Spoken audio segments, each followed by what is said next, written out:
Hello there. So I was going to actually do this from my new iPad, but it's still updating. So I just wanted to do a quick little practice for you. And honestly, it's so I will practice because I won't do it unless I'm talking, which is silly and sad, but it's true. If someone else was teaching, I would do it, but get me to do it on my own. So just start in a comfortable seat, whatever is good for you. We'll get up and moving relatively quickly, just taking a second just to kind of warm up the low back and the neck. So just let your chin drop in, kind of let yourself drop your head from side to side. So I honestly haven't looked on Facebook or Instagram yet after posting that yesterday was my birthday, because it took me a really long time to read all the text messages, which you guys have no idea how much that means to me, so thank you. I will read all the others too, and I will respond to all of them. So just thank you, thank you, thank you, thank you. Lay your ear drop in towards your left shoulder, and just pause for a moment, and then come on through the center and just let your ear drop towards the right shoulder. Again, just taking a moment to pause. And then come back into the center and just take a gentle twist to the right. And again, not really trying to go super deep into the twist, just enough to kind of let your low back know something's coming. And then come through the center and give a twist over towards the left. Come back to the center, and then here, just take a moment, reverse the cross of your legs. And then again, chin to chest, right ear over towards right shoulder, through the middle, left ear over towards the left shoulder. And then this time, if you want to, you might even roll and go all the way up to looking at the sky and then come back down. Just be careful, because when your head drops back, for some, it can kind of compress the vagus nerve, which can make you dizzy or perhaps make you pass out. So we don't want to do that. And then let yourself roll towards the left. So even though I'm letting my head drop back, I'm not letting it go without some support. I'm activating Jaladhara Bandha, which is the throat lock. Oh, there was the crack I wanted. There's something kinky in my neck right now, and I really would like it to go. So then here, the next time you pause, again, just take another twist over towards one side. It doesn't really matter if you go right or left. And then come back through the center and twist the other way. And then here, just come back through the center and just come to hands and knees. I'm just gonna change the perspective of this because you'll be able to see more in a moment anyway. So from here, hands and knees, letting yourself just round the spine, cat's breath, and then drop the belly, lift the heart, lift the tail. And then coil up, letting yourself round the spine, and pull your heart forward, but this time bringing your forearms down to the mat. I like to interlace my fingers just because it feels more supported. And then coming into dolphin. Now, I can certainly feel this in my hamstrings, even though I might look like I'm comfortable. Actually, I feel it more in my calves. So if you're really tight in your back body, definitely give yourself some room. Soften your knees, maybe walk out the legs. You could even go into down dog first and then come into your forearms. I'm kind of planning on doing a little bit more of a shoulder opening practice, which is why I came into this position first. Give it another breath or so. Then lower down your shins. You can sit back towards child's pose. Let your hands just come behind the head. And if you want, you can kind of walk your elbows a little further forward, just getting a deeper stretch in your triceps and up into your shoulders. You can yawn, sorry. And then let your hands come down to the mat. Slide back towards hands and knees, but then walk your arms forward, just coming in towards puppy. So just giving yourself a moment to kind of sink the chest. I'm coming up onto fingertips just to get a little bit more going on there. And then from here, just let yourself come on down to your belly, however you wish. I'm doing it a little bit more in a supported fashion. So here, just let your hands float by your side, palms facing the ground. I'm pressing my feet into the ground. And then let your hands come back and then flip them to the sky at the last moment. And then flip your palms back to the ground and draw them up. Bring them back and flip them to the sky at the last moment. Then here, just bring them back. This time, bring them forward and kind of be in a goal pose position. You can relax your head. You could even put it down if you wanted to, but try to squeeze your elbows, your shoulders towards each other. And then take your arms down to the side, and kind of like you were doing a really whacked out breaststroke. So more like you're just kind of letting your arms circle out side to side. And just to kind of wake up the shoulders, maybe to give yourself some space, but there's definitely some strengthening going on too. Then let your hands come under your shoulders, press up and back, coming into cobra. And you can stay pretty low, just letting yourself have some room to kind of open up the low body, or the mid body, I should say. And then use your belly to pull yourself back up. And then again, you might take child's pose. You can let the hands drop behind the head if that feels good for you.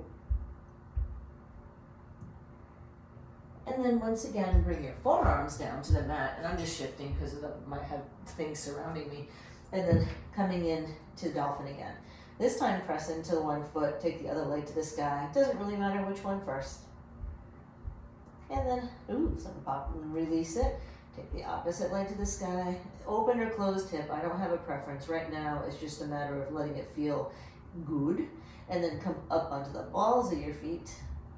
And then just simply try to really drop your heels, regardless if they go all the way down. And then from here, you can come down to your knees first if you need to, or just straighten your arms. So coming into down dog, take your feet a little bit on the wider side just so you have some room to move. And then press into your right hand. You can take your left hand either to your left leg, or right leg rather, or underneath your arm. And don't worry, if your hand is on the ground, that's great too. Just gives you something to kind of pull and push. And then taking your left hand down, right hand to left leg, or underneath the arm, giving a little pull and push. And then just come back to the center, and then here, just walk your hands up towards your feet. You can hook your big toes if you wish, or just reach your hands towards the mat. Take a halfway lift, heart forward. And then just exhale, let your belly, chest, chin drop down. Give a little shake of your head. You can release your toes if you want. I'm gonna give a little neck pull myself just because I'm trying to find a way to crack the spot in my neck that needs to crack. But then let your hands come up to your thighs or your low back, and then just come on up to standing. I still have something spasming in my back on occasion, so if I go a little slow, that's why. Let's see, my cut off. No, not too bad. So here, just let your arms stretch up towards the sky. Probably look like I'm from a mile away, and then let your right arm come on down, left arm up and over, which is kind of funny because the phone's only about 5 feet away from me. And then come back up towards the center. Letting your left arm come on down, right arm up and over. And then just come back into the center and let your hands come on into the heart. So I'm not going to look towards the camera too much, so I'm not cranking my neck, but just move with me. I am teaching mirror image, so if by any chance you can tell that, don't let it screw you up. So on the inhale, sweep the arms to the sky. Exhale, let yourself forward fold. Inhale, take a halfway lift and take your right leg back to a lunge. Take one breath up, arms sweep. Exhale, hands down to the mat. Down dog, left leg up to the sky. Pull the left knee into your belly, just give it a little squeeze. Then let your left shin almost touch the mat, and then pull it back up. And then let it almost touch the mat, and then pull it back up. And one more time, almost touch the mat, but this time put it down. Right heel comes down. Open the right arm up and over your right ear. Then let yourself come on up, and you can use your hands however you need to. Bend in towards your right knee, and then just let yourself kind of come on up and over the Parigasana shape. Then inhale, come on into the center, left hand to low back. Just take the right arm up to the sky. Now I like having a little deeper stretch here. If this felt weird, you could bring your foot in closer so your hip's more over your knee. Let your right arm come down again. Let your left hand circle around. Bring both hands down, and then just slide your right knee down to the mat. So here you're coming into frog, or if child's pose is better for you, child's pose is great too. Just sinking back towards your hips, heels to hips, hips to heels, yeah. And take a couple of breaths. I've had so much sugar in the last 24 hours, so it always affects the way I speak, so I apologize. Then let your hands come on up underneath you. You can pop your toes onto the mat. Lift your hips, either step or hop your feet out wide, and then just walk yourself around towards that left foot again. Down dog, left leg to the sky. Lower your left foot, lower your shins, forearms to the mat. Come on into dolphin. Take one leg up high to the sky, and it doesn't matter which one at the moment, and release. And then take the other leg up to the sky. Now I'm trying to keep the hip closed a little bit more, so it's a little more into the glute. Either lower your knees first or just pop right up to down dog, and then take your right leg up to the sky. Right foot's gonna step forward, lowering down the left shin. Take a breath and sweep the arms up. And then here, just letting yourself draw the hands down. You can swing the foot behind you, right arm down, left arm up and over. And then letting yourself come on over, letting the left hand come down, the right arm come up and over. And then just letting yourself come back over the right, left hand to your low back, taking the right arm up to the sky. And then just letting your arm come on down, spin your hands to the front of the mat, and then here just step your left foot forward. Inhale, draw your halfway lift, and then exhale, fold. This time when you come up to standing, take a moment, arms to the sky, and then let the hands circle to your lower back. Fingers can face up or down, and then just lift the heart. And again, I'm not just letting my head drop back. There's a little tuck of the chin, which is going to keep the neck more supported. Then as you come up, you can let your hands slide down the leg. If you want, letting yourself just drop in towards a forward fold. Inhale, taking a halfway lift, and then on the exhale, taking your left leg back towards the lunge. Inhale, draw the arms up towards the sky. Then on the exhale, just let your hands come on down. Right arm can stay down, left arm can come high. A little more comfortable if you swing the left foot behind you. Then inhale, come on up, letting your left hand come down, the right arm can lift, and if you want, lift the right leg and perhaps reach back towards the right foot, giving it a press away. Then letting the right foot come on down. Oh, I know I missed. Let yourself come on up and over. Then let your hands come on down, swing the foot behind you. Now here, pull the right knee up into your belly, and then let it almost touch the mat, pull it back up. Let it almost touch the mat, pull it back up. And then let it almost touch the mat, pull it back up, and then lower the shin inside the foot to the mat. I was trying to figure out, I knew something was different. Let the left arm come on down. If I would stop talking out loud, you wouldn't know that I screwed up. I'm not good at that. Let your right arm come down, left arm come up. Now here, bend into your left knee, letting yourself just sink up and over. Don't worry, don't fret, you're even, so that's all that really counts. Let your right hand come down, let your left arm come on up to the sky. Then here, just letting yourself exhale the hands down, lower down your left shin, lower down your right shin, and now you're coming into frog. And just letting yourself sink back. Excuse the view, I feel like that's necessary. Taking a few breaths here. Trying to let yourself melt in towards the earth. And this side, if you want, maybe you can let your chest come down a little more. It's good just to notice how much you're using your hands to hold yourself up. Now here, just let the upper body start to come up. Bring the toes close. You can pop your knees and then step or hop your feet out towards that straddle. And then let yourself come back and around towards your right leg. Right leg up to the sky. Whoop, kick my bike. And then lower your right foot down to meet the left foot. Slide forward so you can come down towards your forearms, coming into dolphin, and then lift your hips to the sky. Now this time, let yourself bring the left leg up to the sky. Try to bend the knee, hip kind of closed, but try to push the foot behind you. And it may or may not actually go anywhere. Just think that you're trying to step on the wall behind you. And then letting yourself bring the foot down, other foot up, again bending the knee, and when I say behind you, I mean like behind your head. And then try to push your foot to the wall. Try to keep your hip as closed as you can. Sometimes it just doesn't want to cooperate. And then let the right leg come down, let your shins come down. Arms can come forward, coming more towards puppy. And then let yourself just start to come forward, coming into a cobra, but then perhaps letting yourself press really strong into your legs. This has been kind of my cobra up dog of choice. It's somewhere in the middle, so I'm kind of breaking a rule by lifting my chest as high as I am, but what I'm doing is I'm super squeezing my legs, so it actually feels really good. So here, letting yourself draw down, however feels comfortable. Hands can come up underneath you, push up and back to down dog. Take your left leg up towards the sky. Step the left foot forward, just coming towards that lunge. Right shin can come on down, or you can keep it high if you really want to. Arms up.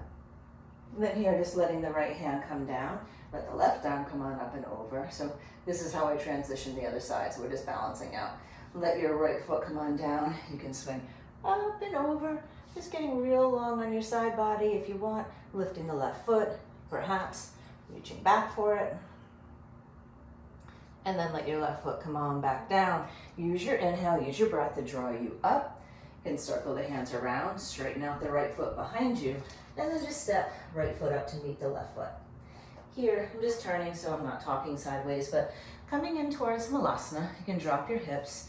Sometimes here I'll sit on a block. It's just a matter of what feels good for you. And then letting yourself lift your hips up a little bit. Sorry, I'm looking at my watch because my mom has an appointment. Actually, I do too. And I don't want her to stress if she thinks we're going to be late. So we're just going to do a couple more things. And then here, let your hands come on down. Draw up. See if you can clasp your hands behind you, drawing your shoulder blades down and back, and then draw your arms away from your low body. Honestly, I used to be able to bring my hands almost to the ground, which blows my mind right now because you can see where they're landing, but you know, things change. And then letting your hands come on down, you can take your hands to your hips if you'd like. Just draw yourself up. Now here, all I want you to think about for a moment is just standing really tall. Bring your forearms out in front of you like you were putting your forearms on the mat. Now what I want you to think about is push the floor away, squeeze your glutes. I said it, squeeze your glutes. Give a little curl of your tailbone if you tend to have lordosis. If you have kyphosis, try to lengthen your tailbone. So basically I'm just trying to say, stand as straight as you can. And then zip up your legs, like really squeeze your inner thighs, squeeze your insteps of your feet towards each other, squeeze your shins towards each other. Think about pulling your shoulders down and back. So right now, you're doing forearm plank. And that's my intention anyway. So then you can let everything relax. And if you really activate it, it is a bit tiring to do that. So now here, coming onto the ground, I'm gonna do something even worse. Put a block so it'll be somewhere you can grab it with your inner thighs. I'm just figuring out placement. Yeah, that's about right. Come down to your forearms, curl your toes under. You can clasp your hands if you prefer, and then pick it up, picking up the block. And this is just to really remind you to activate your legs. So you're trying not to let your back arch, you're trying not to let your bum go too high. You're thinking shoulders, hips, thighs, kind of all in a straight line. And notice how I'm curling my tailbone under a little bit because that's my body type. If I didn't, I'd be here and having my butt in the air, and that would make me arch. Depending literally on the size of your glutes, it might look different on you, but you'll know if you're doing it. Because like right now, I can feel this in my low belly. Take another breath. And then here, just take a moment to relax. Now the next part is a little bit more advanced. I quite don't know if I'm going to be able to do it or not, but I'm going to try. So you can put yourself near a wall if that helps you feel safer. I'm kind of near a wall. But the good news is it doesn't matter if you get all the way up or not. So from here, coming down to my forearms, interlacing my hands, walking my toes in. Letting one leg come up to the sky as high as comfortable. Now a little safety net is to bend your knee, and then when you take a little hop, think about pulling the other knee into your belly, heel towards your glute. Because this way, if you started to flip, you can straighten the right leg and it'll pull you back again. So again, right leg to the sky, bend the knee, push it back, maybe take a couple little hops. This is my stronger pushing leg, so kind of already know that. Good. And then just take it a couple times and let yourself come down. Honestly, the fun part for me right now is, at least in my yoga past, I could do that pose without even thinking about it. Not so sure right now. So I'm scared too. So for any of you who are scared, you're not alone. So again, make yourself near a wall if you want to have just a safety net of knowing something's there to stop you. I'm going to do it too. And it's just a chance to go upside down, or you could always walk your feet up the wall. And so just in case you haven't done that and you want to see it, you can bring your feet really close to the wall, step one foot up and then the other. And here you can either work on keeping it really strong and straight. If you want to play with the other shape we were doing, try to keep the hip closed though. So not letting yourself splay out to the side. Yeah, and this is a nice way just to get the sensation. And then think of here, one leg up to the ceiling. I tend to either flex or point, but just make your feet active. It doesn't matter which one you're doing. It's just that you're bringing energy down to your foot. And then try the other side when you're ready. Give it a push up. And I honestly think I'm pretty straight right now? I honestly don't know. You can let yourself come down because I can't look. So now here, oh, that little kink I just got in my back is back. Okay, moving slow. I am going to move my glass face because it feels like tempting fate. So one of the little mistakes that we make is we get too close to the wall and then you have nowhere to kick. What I usually use to measure is put my fingers towards the baseboard and then just move back as far as your elbow or so. And that really gives you about where you should be as far as distance from the wall. And just meaning so then that way you don't kick your butt. So here, take whichever leg you want, as long and as straight as comfortable for you. I like to look forward and then just take a little hop. Ooh, there it is. And then if the wall is there to stop you if you need it. I prefer to look down through my hands. There's a lot of teachers on a forest specifically who ask you to look through your hands. That will make me fall. And then easy, lower down. I'm as surprised as you are that I did it. So now the tricky part is using my other leg because I'm not sure if that was my good leg or my bad leg right now. So I'm going to try the other side and just seeing what happens. So taking one foot up, giving a little hop. Ooh, I'm excited, I can still do it. So here again, drawing up. And oh, little trick is if you're really getting stuck here, let your leg, let your leg come to the wall. I'm gonna do the other side to get it. Let your leg come to the wall and then just let yourself bend the knees so your feet are touching the wall. And then take one leg straight up and then either start to pull the other knee into your belly or up to the sky. It just helps you engage your core, which is basically the whole key to getting up there. I'm quite shocked I actually did it. So I know this is a super sharp practice, but I need to go check on mom. But little shoulders, little hips, little pinch of Mayurasana. Pinch, pinch. But I hope you had fun. Extreme close up. See you soon.